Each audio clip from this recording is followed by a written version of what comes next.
हमारा investors का biggest enemy, the biggest enemy that we have as Indians today is inflation. It's not S&P 500, it's not US market, it's not the index, it is inflation. And a bank account will never outperform inflation. So actually if you're putting money in your bank account, आपका wealth actually घट रहा है. You're actually losing money, your purchasing power is going down. क्योंकि हमें कभी developing country है, inflation high रहेगा ही. हाँ, और हाई रहा है, मतलब लास्ट 15-20 साल से. इनफैक्ट अगर आप बॉम्बे दिल्ली में रहते हो तो और हाई है. If you're able to really control your, not control but manage your behavior, जो कि बहुत important है स्टॉक मार्केट में, in terms of dealing with drawdowns and also the hesitancy to invest at any point in time. अपने सारे clients को ना आप अपने पिताजी की वो किताब जरूर दिए. हाँ पक्का. वो पढ़नी बहुत जरूरी है, क्योंकि बिहेवियर में ही हम मार खा रहे हैं. सही बात है. 90% बिहेवियर है, 10% ऑनेस्टली क्या है, हमारी industry were very focused on products. ये म्यूचुअल फंड, वो म्यूचुअल फंड, मतलब which is obviously the problem is बहुत सारे प्रोडक्ट आ गए and it will keep on increasing, but the philosophy is more important. Honest अगर आप देखते हो लास्ट 15-20 सालों में, we always want the best product, but you never see a bad product. If you look at the last 15-20 years, if you analyze most fund managers, or if you analyze most mutual fund companies, you'll never see a bad mutual fund company. I mean, they have cycles, but अगर आप 10, 15, 20 साल से देखते हो, all would have done extremely well. Passive funds जो हैं, किन के लिए अच्छे? Which type of investors should choose passive funds?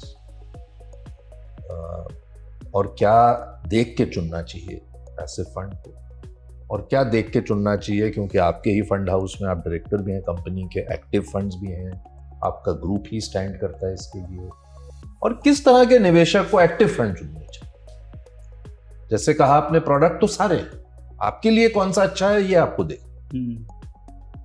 नहीं, हमने अगर आप average investor in the US को देखते हो, वहाँ पे पैसिव बहुत ही पॉपुलर है, but an average portfolio would have a mix 50% mix of active and passive. So I think हमारे हिसाब से क्या है, इंडिया में अभी तक पैसिव बहुत ही छोटा है.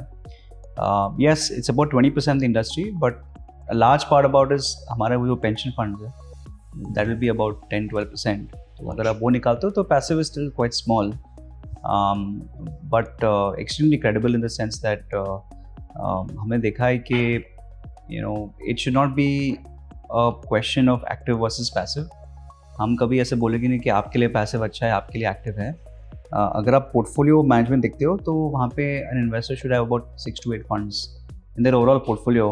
उसमें से maybe you can have 2 or 3 passive funds and the rest can be active. कि आज हम सब बहुत खुश हैं, राइटफुली सो, कि हम कहाँ से कहाँ आए, लेकिन आज भी 10 करोड़ डीमैट अकाउंट लेकर 140 करोड़ लोगों का देश, हम ये सोचें कि हमने बहुत कुछ कर लिया, अभी बहुत जर्नी और बाकी. लेकिन ये होगी जो आप समझते हैं, इजी प्रोडक्ट्स के साथ, इजी अवेलेबिलिटी के साथ, एजुकेशन के साथ, ये सब तो होगा. टेक्नोलॉजी, इसको आप फाइनेंस के साथ कैसे मैरी करके 10 करोड़ से 40-60 करोड़ की जो जर्नी होगी. I think technology already is playing a big role, अगर आप देखते हो. So, कोविड के पास, प्री कोविड हमारे इंडिया में कितने 4 से 5 करोड़ डीमैट अकाउंट्स थे. आज हो गए 22-23 crore. So almost 5 to 6 times in the last 5 years.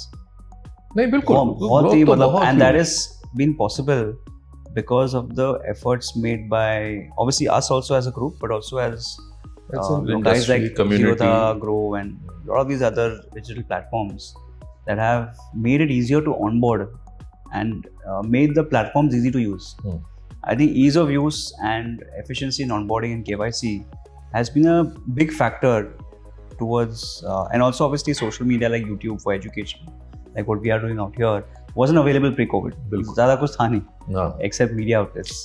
So मेरे हिसाब से explosion in education, social media, easier KYC, easier user experiences through technology, वो सब मतलब has really, and also obviously no one talks about it, but also easy connectivity. Through Jio and all these people, like the startups ecosystem is built over the connectivity that these telco guys have done in the last 6-7 years.